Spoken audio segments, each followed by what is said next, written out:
So we have our professorial leads, Wing Yi and Victor. And then we have our team here. So we have Faride.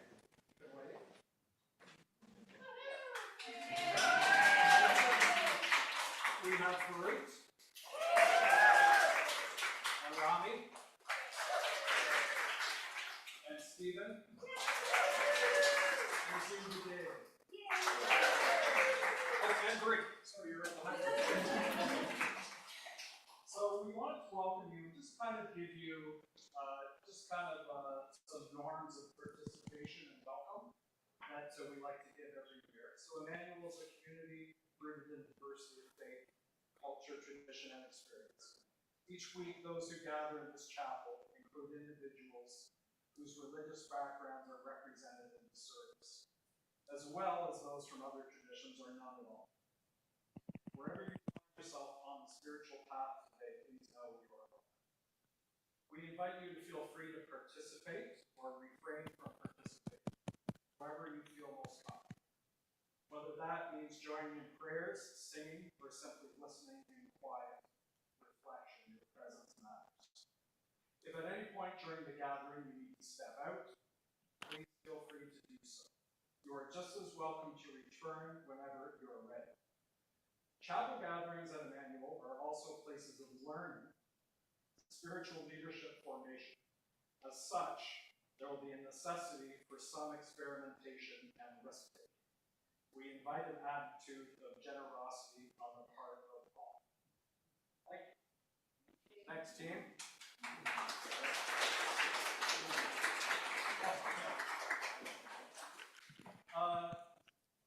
Our first reading, we're going to have Professor Zandorova, please.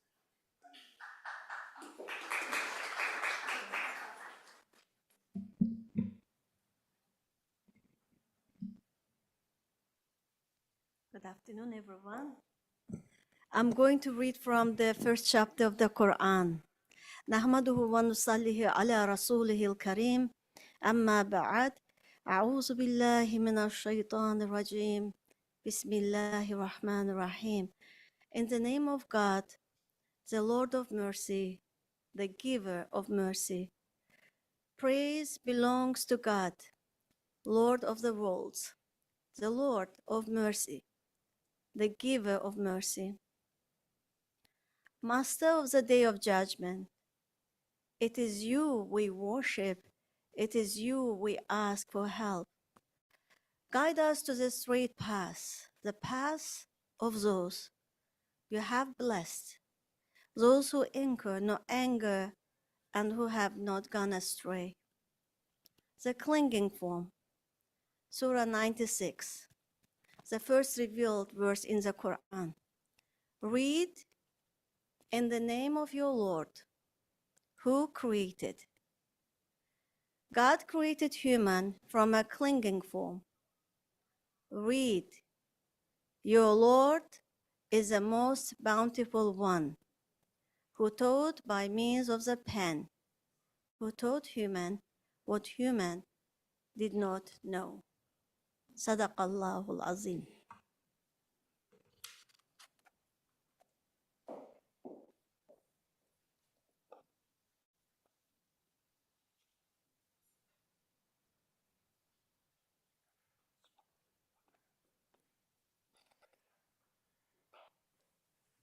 We're going on a hike. We're starting out again. Ahead, there will be dreamy autumnal afternoons, full of sun and brilliant colors. We will meet others on the path and share an apple, some water. At times, we'll be full of a life force, and we'll be singing on the trail and dancing down the trail. Other times, we'll become aware of the natural world around us, speaking to us. We are aware that this world is full of variables and vulnerabilities. The path is full of burrs and thistles. There will be times we don't feel dressed appropriately. Our clothes will tug and tighten. Other times we will need to climb a summit or a crag of rock and face challenges we didn't expect or we were not prepared for. When we become tired, thirsty, or lost, we can always come back here to this space, a physical and metaphorical space, a place of safety where we can return, rest before we start out again, a community of support and trust. Dr. Bright.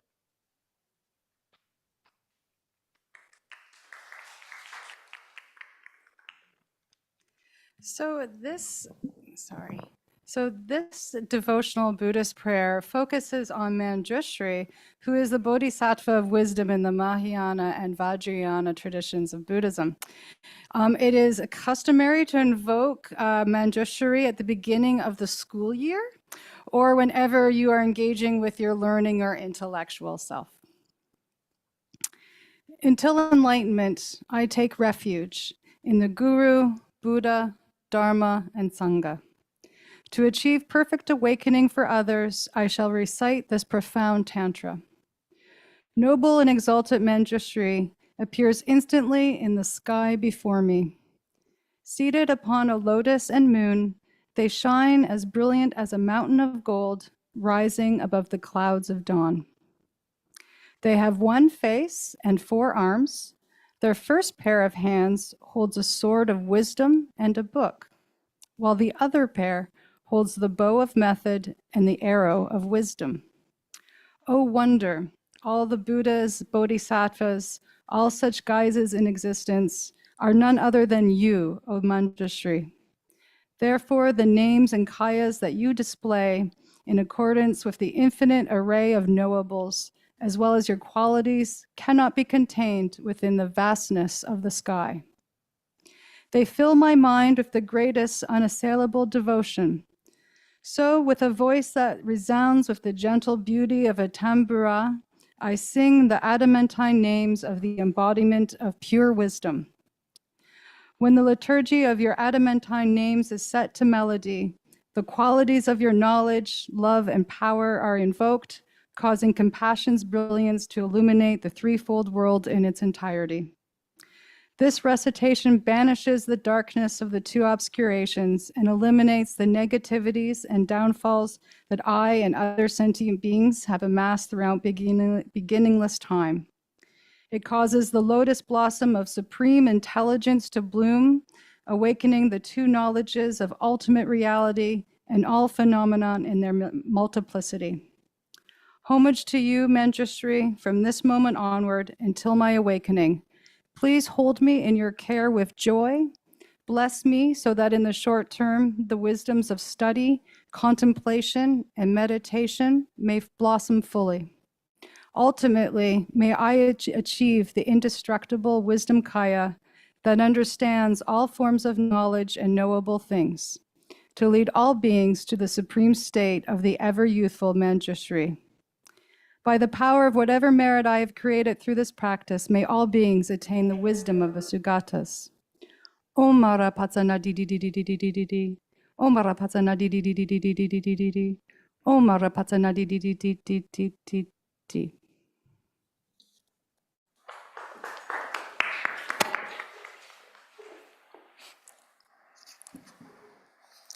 And now I'd like to introduce Varut, he's going to do a song for us. And I think it's important for you to know before he starts that this is a song that he has composed and written, and we'd like to share it with you. Thank you.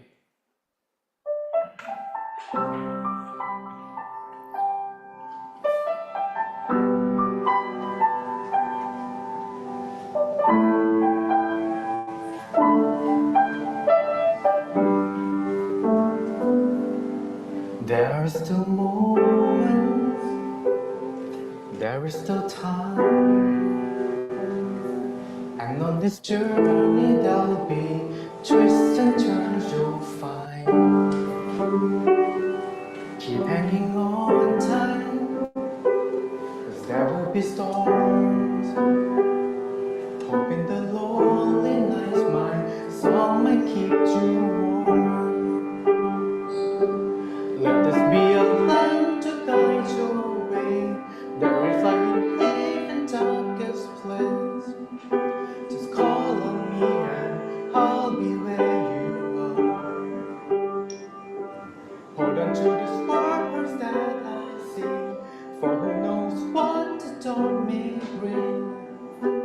upon the sky, the bright morning star. There will be moments when it's your time, although this journey could feel like an uphill climb. Pray for the morning, for it to come soon. If we keep watering, the flowers will come to bloom. Let us be a lamp to guide your way. There is light in even darkest place. Just call on me and I'll be where you are. Hold on to these words that I sing, for who knows what the dawn may bring. Upon the sky, the bright morning star.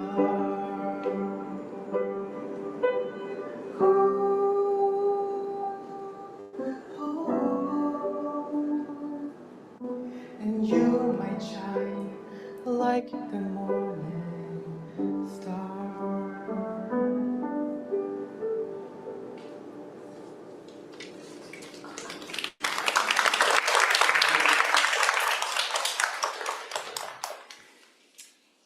Thanks for that was beautiful. Now we'd like to have Dr. Jabarak Lafosse please come forward for a reading. Thank you.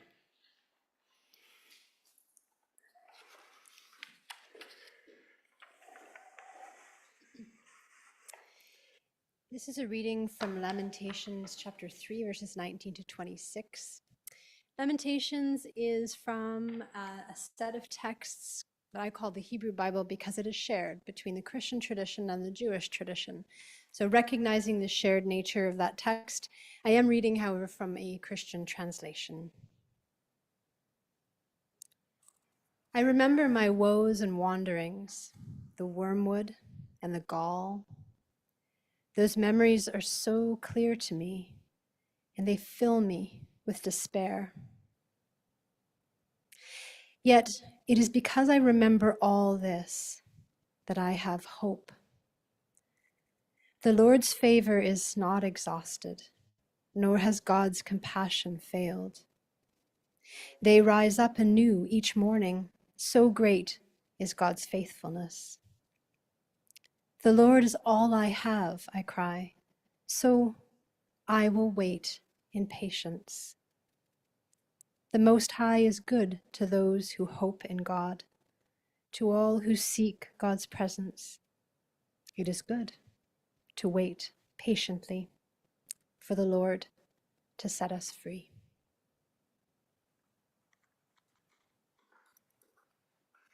Thank you.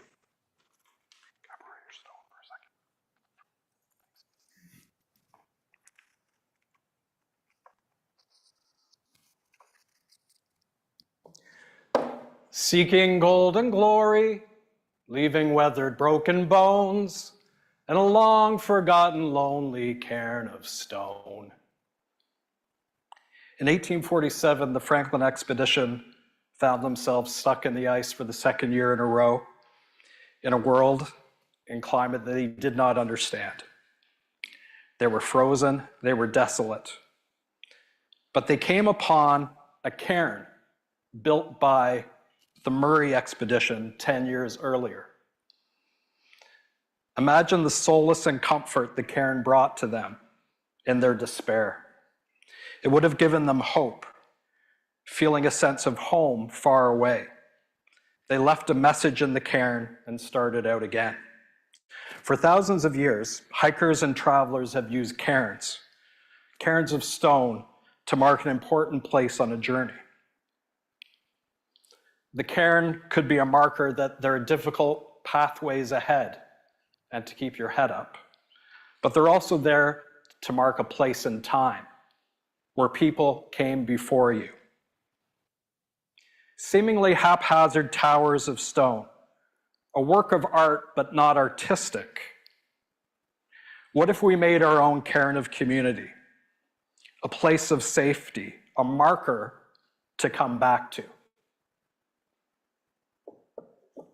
I'd now like to introduce Dr. McCarroll, who would like to say a few words.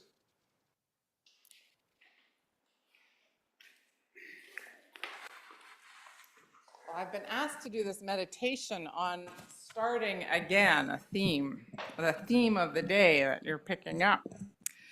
And so I have about a 10-minute meditation here on that theme. At first, when I was invited to share on this theme of starting again for our gathering today, I wondered if there might be a different way of phrasing the theme, a more kind of spiritual theme, more spiritual sounding, right? Starting again sort of sounded regular. It stirred up emotions of stress in me, actually. I felt the theme in my gut, something like that feeling of dread and disappointment and frustration I felt as a kid when I played the board game Snakes and Ladders. Remember that? I'd be moving along so fast ahead of my opponent, climbing ladders and excitedly anticipating the finish line, when the roll of my dice would result in me landing on a snake, and it would slither me all the way back to the beginning of the game, required to start again. Starting again with my opponent way ahead. There was this feeling of dread and frustration and disappointment. So initially, when I heard this theme, starting again, that's how it felt like in my body, mind. It took me there. But then I let this theme sort of have its way with me over a few weeks. And new perspectives emerged for me. So I'm going to share a little bit about that with you. Starting again. It can reference both big changes and small shifts in our lives. It can refer to dramatic changes, times when we know a change will mark a pivot in the narrative of our lives. Like a big move, like a career change, like coming out to ourselves or to others, like going back to school after years, or coming back after a summer break even. Starting again can happen following big losses, like the death of a loved one, when starting again is really messy and disorienting. It can happen after big, joyful celebrations, like the birth of a child or a marriage, when life as it has been known is changed. It can also happen in smaller, more subtle ways every day, in the choice to get out of bed in the morning, and in the reaffirmation of life that occurs in the space between each breath. There can be something sacred in simple acts of starting again. Whether in big ways or small ways, starting again communicates and embodies an investment in life, a commitment to life. Endings often are a part of starting again. A new beginning presupposes an ending of sorts. We can't start again unless something else has concluded, and sometimes this is a really sobering truth. Accepting an ending or acknowledging a failure can be an important part of starting again. What has to be let go for us to start again? There can be a real grace in endings when we allow them to teach us and nourish us. Starting again is a sign of life. It means that no matter what life throws at us, we are still willing to give ourselves to grow, to learn, to love. In a world that often urges us to shut down, starting again after endings can represent a profound act of courage. So what endings are you mindful of as you enter this new academic year? What have you had to let go as a part of starting again? What do you still need to let go of? Nature teaches us a lot about starting again. Even as it's being taxed beyond its capacity, nature continues to show us that starting again is the rhythm of days and of seasons and of cycles. The sun rises every morning, offering new energy. The night comes every evening, inviting rest and regeneration. The cycles of the seasons include endings and beginnings that all work together to nourish and sustain the rhythms of life. Nothing in nature is static. The moon, it wanes and it returns. The rivers flood and recede. And as a part of nature, all of us, we too move through rhythms and seasons and endings and beginnings. As we lean into fall these September days, we are aware of how the trees are preparing to shed their leaves, beginning to turn yellow and orange and red as they ready themselves to let go. Leaves will soon fall to the ground and give their bodies as nourishment for other plants and vegetation. And as the tree trunk decays, it gives life to a whole ecosystem. Nature reminds us that all of our beginnings and endings are deeply interconnected with the lives of other processes and creatures and species in reciprocal relationships and interactions. This rhythm of renewal in nature is not a one-time event. It's an ongoing practice. And this ongoing leaning into the cycles of rest, reset, renewal, cycles of beginnings and endings. Starting again is also a form of hope. Hope that's willing to invest in life, despite the negating energies in the world and within us. And I don't think hope is firstly about driving toward a goal out there, but rather a willingness to show up and give ourselves to the present moment, trusting that the fruits will be born of our presence. Many of the great spiritual traditions in the world understand how hope is generated through experiences of kindness, of awe, of compassion, of love. Such experiences, we know if we think about them, they awaken hope and a sense of newness in life, starting afresh, starting again. And there may be voices, external and internal, that tell us it's too late, that we've made too many mistakes, that we've missed our chance, that there's no hope. But the reality is there will always be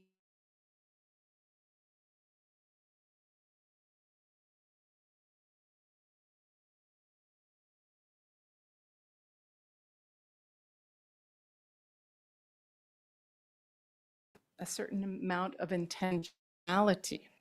Jewish Holocaust survivor and psychologist and neurologist Viktor Frankl taught that a meaningful life is made up of many small beginnings through actions of intentionality, of consciousness, of meaning.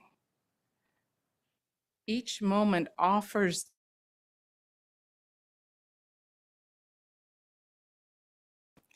There will be times when we falter, when life knocks us down, but each time we're invited to start. Frankl says, our control can take away everything we possess except one thing, our freedom. Will respect each choice, each breath can mark a new beginning.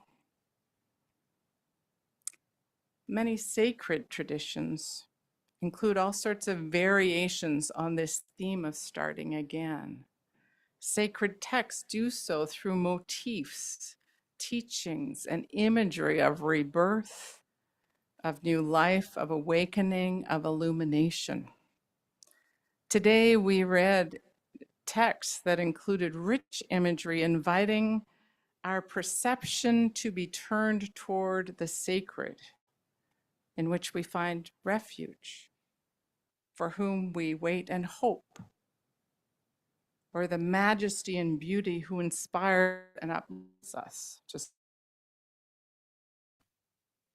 The wisdom of these ancient teachings calls us to tap into this beauty, this abundance, this creative energy of the sacred that is ever present, reflected in all things, offering pathways each moment to experience life anew. So as we gather together here in community for the first time this season, we are mindful of new beginnings, of starting again. So I want to invite us into a moment of silence together, a moment of breath, a moment of meditation or prayer, to together hold space with each other, to mark this new start for us together as community.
May it be so. Amen. Amen.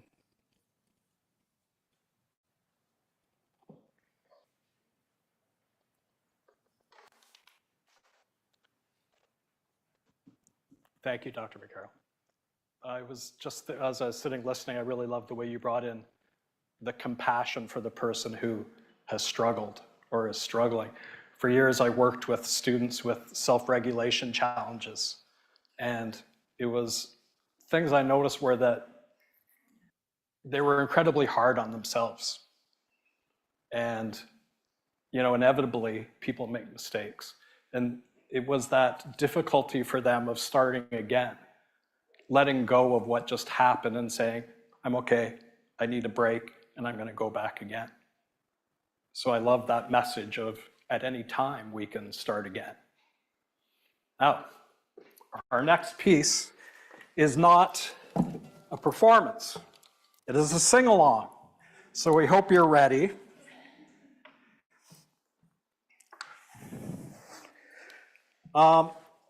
Stephen's going to help out with this on piano. Just to review, the first verse kind of goes like this. We'll go through it quickly here, Stephen. I love to go a-wandering along the mountain track, and as I go, I love to sing my knapsack on my back. Valderie, Valdera, Valderie, Valdera, ha ha ha ha ha, Valderie, Valdera, my knapsack on my back. Pretty good. I think we're ready to go. Let's start again.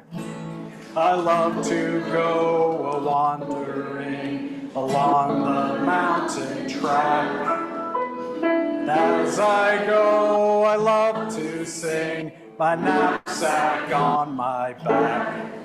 Valerie, Valdera, Valerie,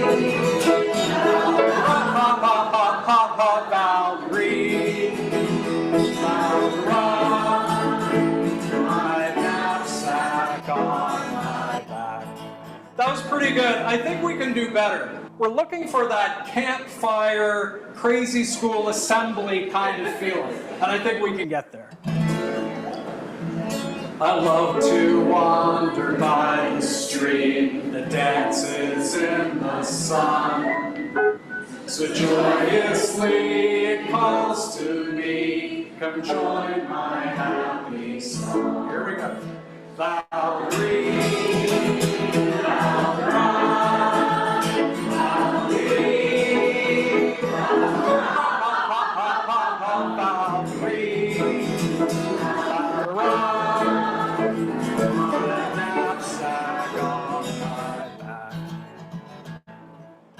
I love to, I wave my hat to all I meet.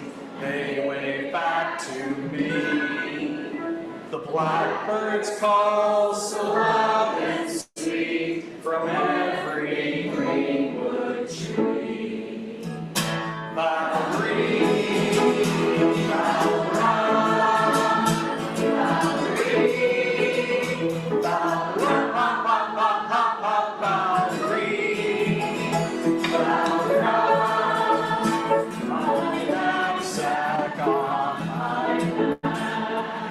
last one I think closes up this song quite nicely. It's not up there, but you might know it. High overhead the skylarks swing, they never rest at home. But just like me, they love to sing, as o'er the world we roam. Valerie,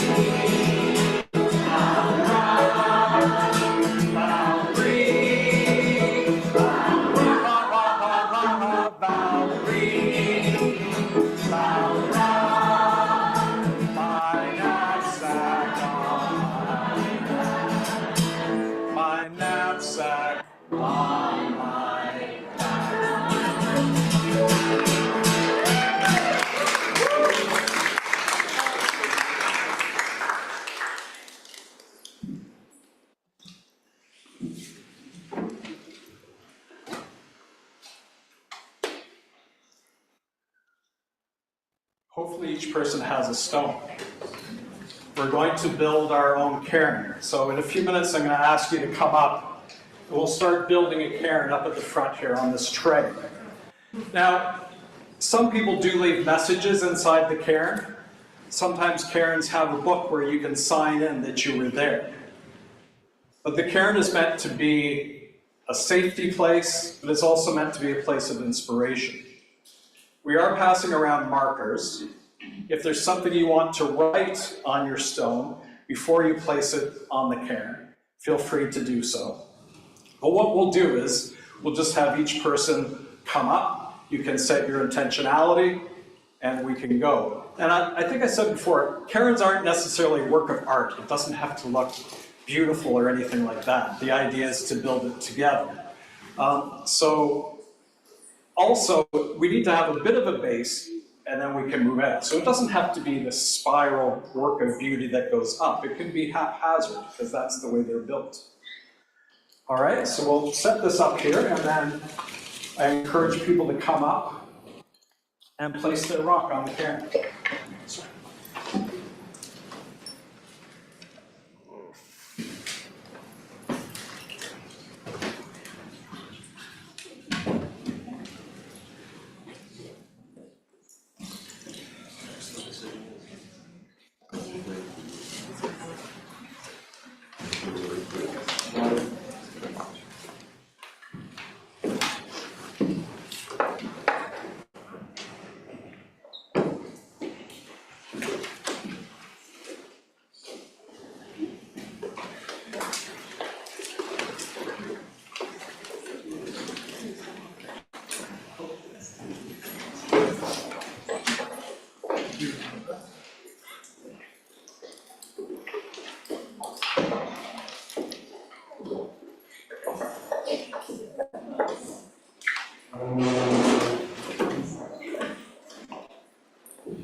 And now we have our community of care, a place to come to check in with, a place to just reflect on what's happened before and what's going to happen next.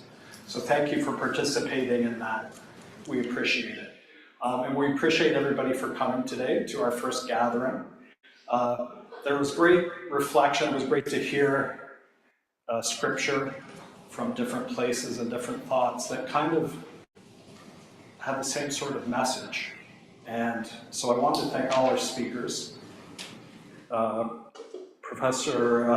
Bright, Dr. Zangandorov, Dr. Dakarak Lafos, thank you. Dr. McCarroll, thank you so much for your words. Does anyone have any announcements for the greater community while we're all here?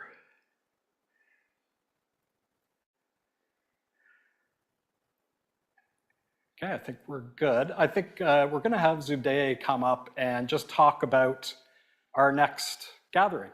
Thank you.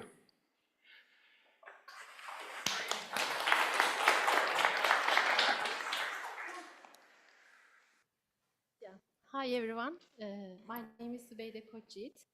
I am the third year student at Emmanuel College in Master of Psychospiritual Studies. Starting was so amazing. I know that, ending will be also so amazing. And today I would like to announce that next week gathering, what will be the topic about that. So next week in our spiritual life gathering, we will reflect on the theme of renewing, and I would like to add reviving our intentions. I like to think of the intention as a seed. On its own, it looks small, but when planted with care, it goes into something that gives life, shade, and even new seeds. In the same way, when our intentions are renewed, our actions, big or small, started to gain meaning. Different traditions remind of us this truth. For example, in my tradition, Islam, we say that actions are judged by our intentions. So I and my team invite you to come next week as together we explore how renewing our inner seeds of intention can bring new growth to our life. At the end of the program, there will be Turkish food serving. Why it is Turkish? Because I am Turkish. So my intention is inviting all of you to join with us. Thank you so much.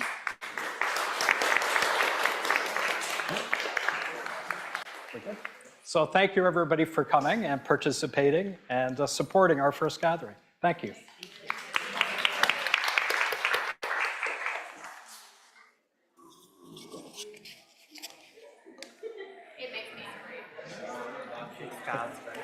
Good. Very inspiring. Thanks. Beautiful singing too. Oh,